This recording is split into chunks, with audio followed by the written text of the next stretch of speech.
നമസ്കാരം, news prime മലയാളത്തിലേക്ക് സ്വാഗതം. ഇനിയും എത്ര നാൾ ഈ അപമാനഭാരവും ചുമന്ന് മുന്നോട്ട് പോകും? ഗഡ്കരിയും താനുമൊക്കെ അപമാനം നേരിട്ട് ഏറ്റുവാങ്ങുന്നവരാണ് എന്ന് പറയാതെ പറയുകയാണ് ഇന്ത്യയുടെ പ്രതിരോധ മന്ത്രിയായ രാജ്നാഥ് സിംഗ്. മന്ത്രിസഭയിൽ മോദിയോളം തലപ്പൊക്കമുള്ള ആൾ, എന്നിട്ടും അമിത്ഷായെ പോലെ വളരെ ജൂനിയറായ ഒരു വ്യക്തി തന്നെ എക്ലിപ്സ് ചെയ്യാൻ ശ്രമിക്കുന്നത് എന്ത് രാഷ്ട്രീയത്തിൻ്റെ പേരിലായിരുന്നാലും അത് അനുവദിച്ചുകൂടാ. BJPയിൽ രാജ്നാഥ് സിംഗ് ദേശീയ തലത്തിൽ അറിയപ്പെടുമ്പോൾ മോദി വെറും ഗുജറാത്തിലെ മുഖ്യമന്ത്രി. ഗുജറാത്ത് മുഖ്യമന്ത്രിയേക്കാൾ എത്രയോ ഉയരത്തിലായിരുന്നു രാജ്നാഥ് സിംഗും സുഷമ സ്വരാജുമൊക്കെ അദ്വാനിയോടൊപ്പം ലോക്സഭയിൽ സാമാജികരായി ഇരുന്നത്. അവരെയാണ് ദേശീയ നേതൃത്വം അംഗീകരിച്ചിരുന്നത്. ആ കാലമൊക്കെ പോയി BJPയെ മോദിയും അമിത്ഷായും കൂടി കൈവെള്ളയിൽ പിടിച്ചെടുത്ത് ഹൈജാക്ക് ചെയ്തെടുത്തപ്പോൾ വാസ്തവത്തിൽ പല അദ്വാനി പക്ഷക്കാരുടെയും പ്രാധാന്യം തന്നെ കുറഞ്ഞു. വസുന്ധരയെ പോലുള്ളവർ, നിതിൻ ഗഡ്കരിയെ പോലുള്ളവരെയൊക്കെ തഴഞ്ഞു.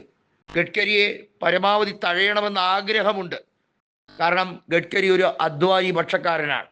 എന്നിട്ടും ഗഡ്കരിയെ അപമാനിച്ച് കൂടെ നിർത്തുന്നതിന് കാരണം മഹാരാഷ്ട്രയിൽ ഇപ്പോഴും ഗഡ്കരിക്കുള്ള സ്വാധീനമൊന്നും ദേവേന്ദ്ര ഫട്നാവിസ് നേടിയെടുത്തിട്ടില്ല എന്ന BJPയുടെ ഉത്തമ ബോധ്യം കൊണ്ടാണ്.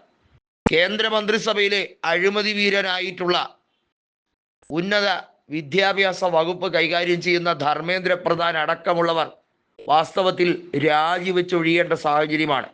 നിർമ്മല സീതാരാമനും അതുപോലെ ധർമ്മേന്ദ്ര പ്രധാനും ഒക്കെ കൃത്യമായും ജനങ്ങൾ വെറുക്കുന്നു, ശപിക്കുന്നു.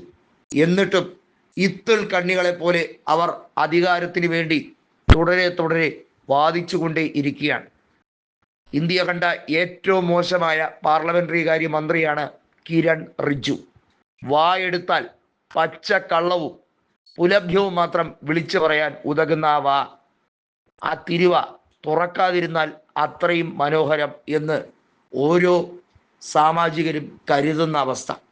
പറഞ്ഞു വരുന്നത് രാജ്നാഥ് സിംഗ് കടുത്ത നടപടിയിലേക്ക് നീങ്ങുമോ എന്നുള്ളതാണ്. നിതിൻ നബീനെ ഒന്നും ഒരു കാര്യവും പറഞ്ഞിട്ട് ഒരു വിഷയവുമില്ല. കാരണം JP നദ്ദയേക്കാൾ പോക്കണം കെട്ടവനാണ് നിതിൻ നബീൻ. വെറും കളിപ്പാവ. ആ മുഖഭാവം കണ്ടാൽ തന്നെ അറിയാം മോദിയുടെയും അമിത്ഷായുടെയും കയ്യിലെ വെറും കളിപ്പാവ മാത്രമാണ് നിതിൻ നബീൻ എന്ന ഈ ചെറുപ്പക്കാരൻ.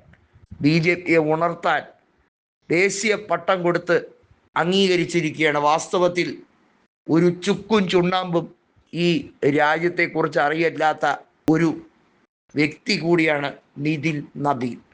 ഏതായാലും രാജ്നാഥ് പല കാര്യങ്ങളും തീരുമാനിച്ച് ഉറപ്പിച്ചിരിക്കുകയാണ്. തൻ്റെ കോട്ടയായ UPയിൽ നടക്കുന്ന അഴിമതികൾ രാജ്നാഥ് സിംഗിനെ വല്ലാതെ അസ്വസ്ഥപ്പെടുത്തുകയാണ്. അയോധ്യയിലെ കൊള്ള അങ്ങനെ ഇങ്ങനെയൊന്നും പൊറുക്കാവുന്നതല്ല, ക്ഷമിക്കാവുന്നതല്ല. രാമജന്മഭൂമി എന്നൊക്കെ പറഞ്ഞ് വലിയ സംഘർഷം നടത്തിയതുമായി ബന്ധപ്പെട്ട കാര്യങ്ങളെ ഇന്ന് ഖേദിക്കുകയാണ് പല BJP നേതാക്കളും.